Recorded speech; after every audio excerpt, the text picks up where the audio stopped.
O fato político depende muito da força da sua narrativa. Veja-se, por exemplo, essa manifestação de ontem em 427 cidades brasileiras, com uma gigante em São Paulo de 100 mil pessoas na Avenida Paulista. Se a gente se recorda um pouco, há 6 meses, as forças populares se sentiam intimidadas com a força do bolsonarismo e, por trás dela, da hegemonia midiática que defendia, não é, aquela coisa de combate à corrupção, que na verdade não era nenhum combate à corrupção, como demonstrou tanto a queda da Dilma, a ascensão do Temer e do próprio Bolsonaro. Mas, na verdade, é que queriam a proteção das empresas multinacionais aqui no Brasil. Exemplo disso foi a deterioração da Petrobras e de muitas de nossas estatais. E aí vem o desemprego de quase 4 milhões de pessoas, né, por causa daquela força da narrativa dizendo que quem impedia o progresso e a própria administração brasileira era a corrupção.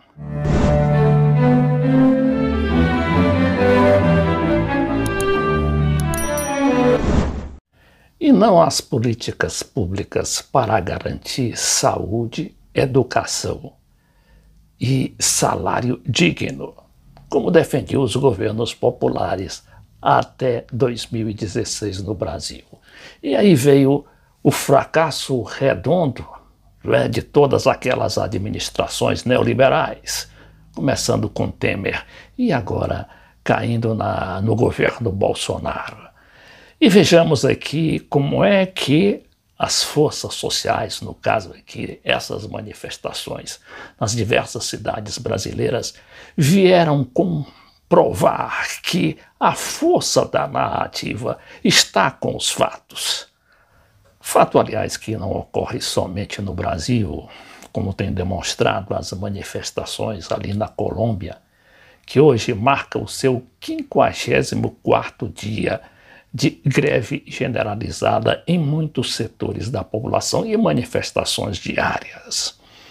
Houve, por exemplo, também a derrota do pinochetismo no Chile e agora, mais recentemente, essa ameaça de golpe no Peru e que tinha como o objetivo evitar primeiro a proclamação e em seguida a posse do presidente eleito Pedro Castillo. A gente vai iniciar esse vídeo abordando essas manifestações de ontem, segundo aqui o noticiário da revista Carta Capital, aqui no seu site na internet.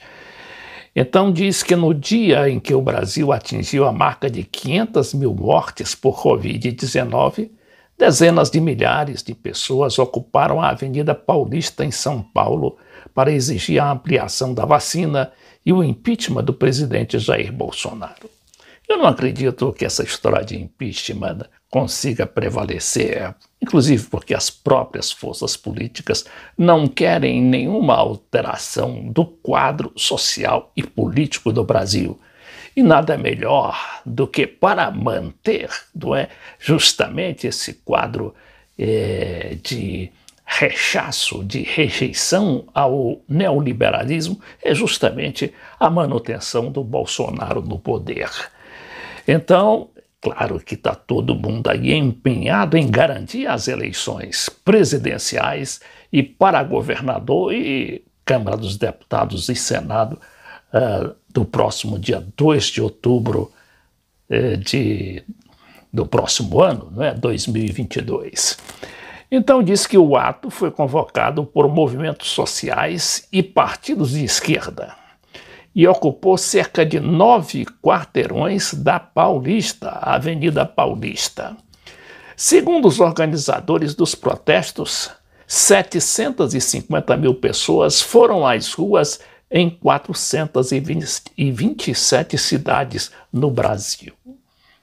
Agora, para se chegar a essa situação, foi importante a retomada da narrativa, ou seja, do relato dos fatos, para que o relato dos fatos não seja empanado ou ofuscado pela gigantesca máquina de propaganda e midiática, não é? Que vinha sufocando justamente esses protestos.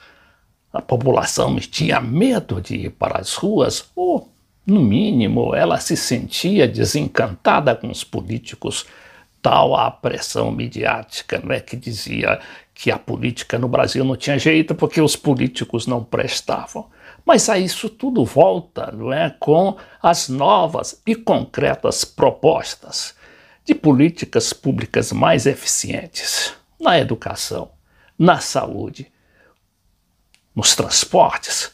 Isso como aconteceu nos governos populares da América Latina, que começaram com Hugo Chávez na Venezuela em 1999, antes até da chegada do novo milênio.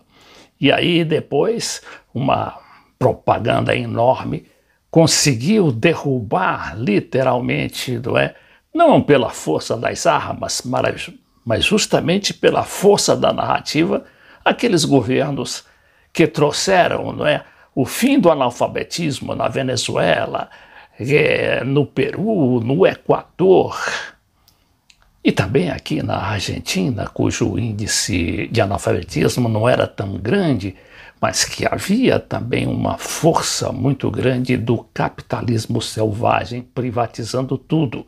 E aí veio o Néstor e a Cristina Kirchner e modificaram tudo. O mesmo acontecendo aqui no Brasil com o Lula da Silva e o PT.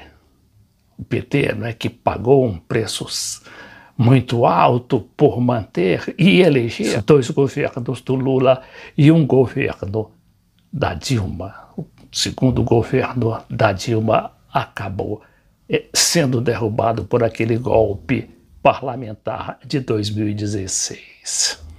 A grande mídia ou a grande imprensa insiste em dizer que a questão maior está na necessidade de depurar as contas públicas, ou melhor, de fazer aquele reajuste fiscal que sempre implica no sacrifício dos direitos, no sacrifício do Estado no trato dos problemas sociais e políticos. Aqui, por exemplo, esse material do jornal É o País, que representa a grande mídia da Espanha e grande parte da América do Sul. E diz que a América do Sul, a grande convulsão, abalada pela pandemia, uma sucessão de crises políticas, econômicas e sociais, afeta a região como nunca antes. Aí o El País percorre os pontos nevrálgicos deste terremoto. Quer dizer, é nevrálgico para ele, para o jornal El País, que é uma grande empresa, que é uma dessas empresas multinacionais com tentáculos pela América Latina inteira e também a América, a América que fala espanhol dentro dos Estados Unidos e que tem muita influência justamente em formar uma narrativa a favor dos interesses do poder econômico que sustenta toda essa parafernália de laboratórios para, em resumo, ganhar a narrativa. Então vejamos aqui: revoltas na Colômbia e no Chile, incerteza eleitoral no Peru, uma democracia ameaçada no Brasil, tensões políticas no Equador e na Bolívia, uma economia em queda livre na Argentina e uma crise crônica na Venezuela. A situação no continente está longe de ser aquela que marcou os anos dourados do boom das commodities na década passada, quando a pobreza foi reduzida e o PIB cresceu 2 dígitos. Aqui ele fala que no boom das commodities, mas não era só o boom das commodities, era que os governos populares realmente tinham programas de políticas públicas para melhorar o salário, melhorar a situação do trabalhador e principalmente dos serviços públicos, a começar da educação. da saúde, do transporte, das casas populares. Mas é o mesmo jornal É o País que dá o furo de reportagem dizendo que Keiko Fujimori vai aceitar o resultado do Tribunal Eleitoral. A Keiko Fujimori foi a candidata derrotada por Pedro Castilho, o candidato das forças populares daquele país, não é? Que, sendo fora de Lima, sendo um interiorano, ganhou a eleição só com a força de sua narrativa, que veio lá do Peru profundo e acabou conquistando a maioria da população e ser eleito presidente do Peru. Só que a Keiko Fujimori, que como o pai, o Alberto Fujimori, ditador, não é, na época de 1990, por 10 anos, a Keiko Fujimori, que se lançava pela terceira vez à presidência do país e perdeu por uma ninharia de votos, por exemplo, na sua última eleição, há 5 anos, para o Pedro Pablo Kuczynski. A diferença foi de apenas 41 mil votos. A diferença também para o Pedro Castilho foi 44 mil votos, ali pertinho. Mas ela não aceitou esse resultado, não é? E conseguiu fazer uma série de impugnações a ponto de quase que paralisar a justiça eleitoral, justamente porque ela tinha como reforço, não é, a narrativa da tal mídia, do tal poder econômico no Peru. Então, a Keiko Fujimori agora diz que aceita o resultado do Tribunal Eleitoral, porque lá teve um fenômeno impressionante no Peru, que foi a força da institucionalidade, que evitou que o golpe ali, planejado pela Keiko Fujimori, e que já tinha, inclusive, o apoio militar, além da intelectualidade, à frente da qual se encontrava, e se encontra até agora, o Mário Vargas Llosa, o prêmio Nobel e marquês lá na Espanha. Ele é peruano, mas mora na Espanha e tem o título de marquês, porque lá na Espanha o regime é monárquico. Então diz que candidata peruana que denunciou fraude de Pedro Castilho nas eleições garante em entrevista ao país que respeitará a decisão final das autoridades eleitorais. Só que a Keiko tinha perdido em todas as suas instâncias, não é?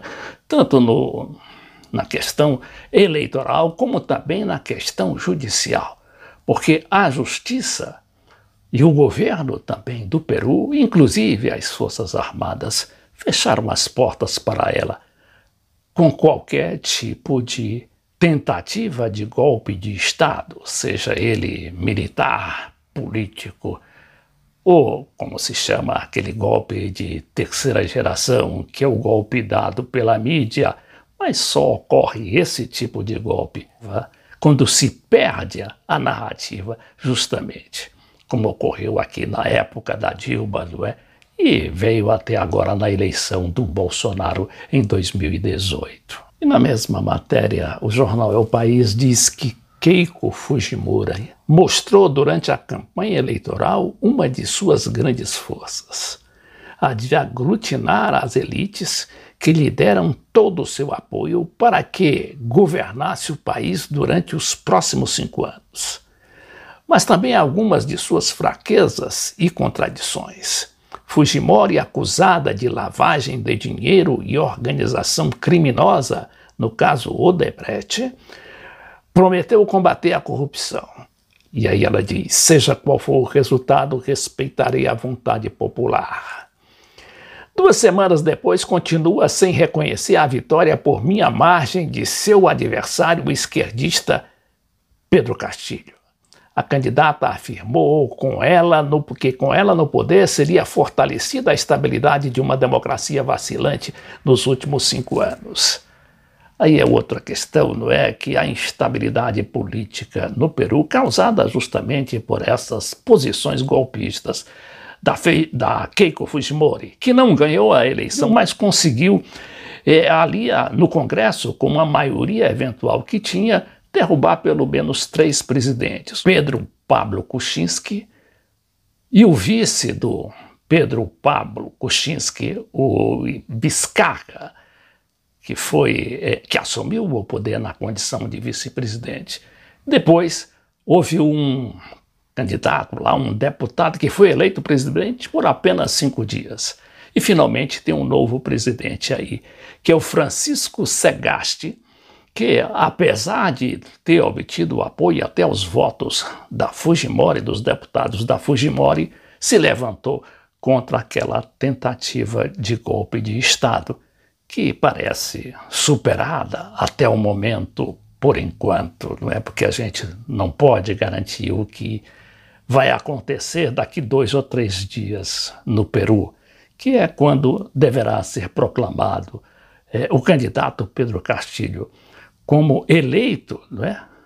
Nessas eleições de 6 de junho.